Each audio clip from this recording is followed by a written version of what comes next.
The Snowy Surprise, based on Railway Series by Reverend W. Awdry.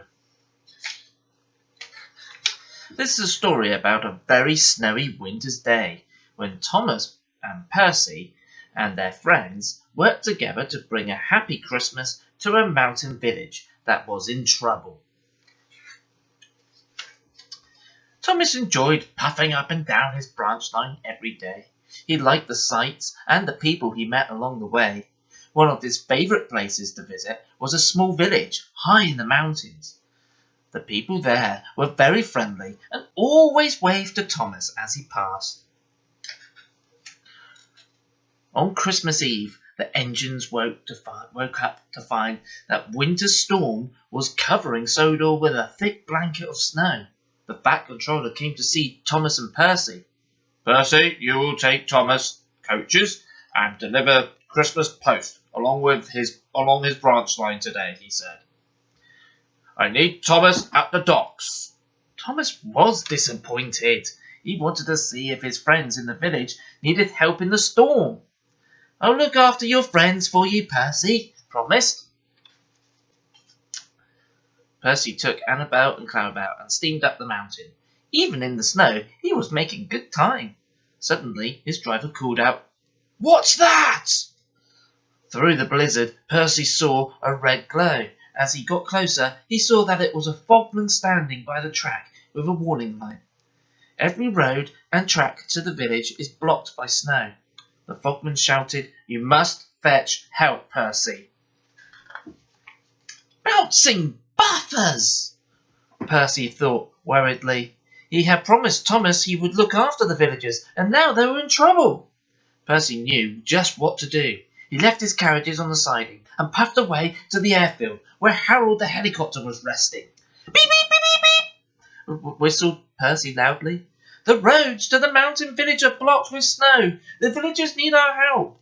"Right away," shouted Harold, as he buzzed up into the air and flew off to tell the Fat Controller.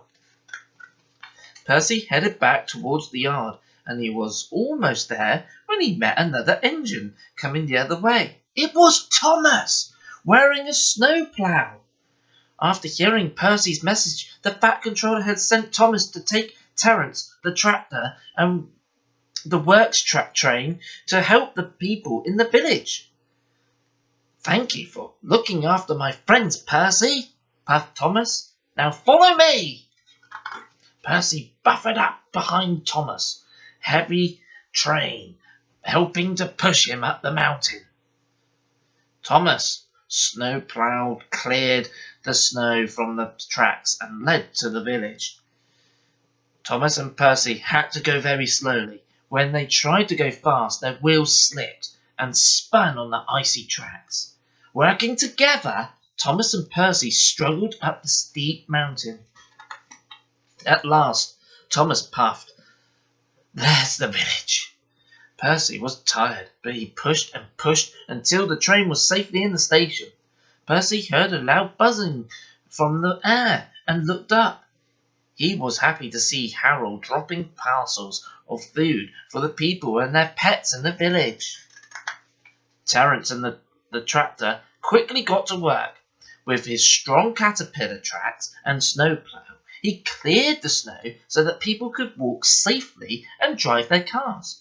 "Snow is lovely stuff," said Terence cheerfully as he worked. The children agreed. They were having fun sledging down the hill and making snowmen in the village. At last, the snowstorm passed. Terence ploughed the last road in the village and then rolled back into Thomas's flatbed. Percy went to fetch Annabel and Clarabel from the sidings so that the villagers would have their letters and presents in time for Christmas. By the time he returned, Toby had arrived with Henrietta. They had brought hot chocolate and mince pies for the tired workmen and villagers. As Thomas and Percy chuffed away, the villagers waved goodbye. "Well done, Percy! Well done, Thomas!" they cried. "Thank you for giving us Happy Christmas." Thomas and Percy smiled. They never felt more like useful engines. When Thomas and Percy were out of sight, the villagers talked about a way to thank the engines for their hard work. They made a wonderful plan. That night the villagers loaded many boxes and parcels into Henrietta, then climbed aboard. Toby puffed through the snowy countryside and steamed into the yard as quietly as he could.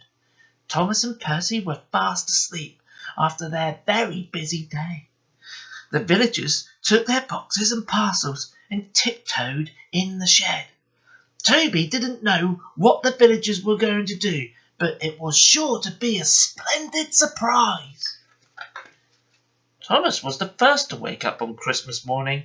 He could not believe his eyes. Peep, peep, peep, peep, he whistled in surprise. The others woke up too, and all around, in wonder, the shed had been magically decorated with tinsel and fairy lights. There was even a Christmas tree with lots of presents underneath. Thomas and his friends whistled with delight. Beep, beep, beep, beep, beep, beep, beep, beep. It is a really Merry Christmas for everyone, said Percy, and they all agreed. The end.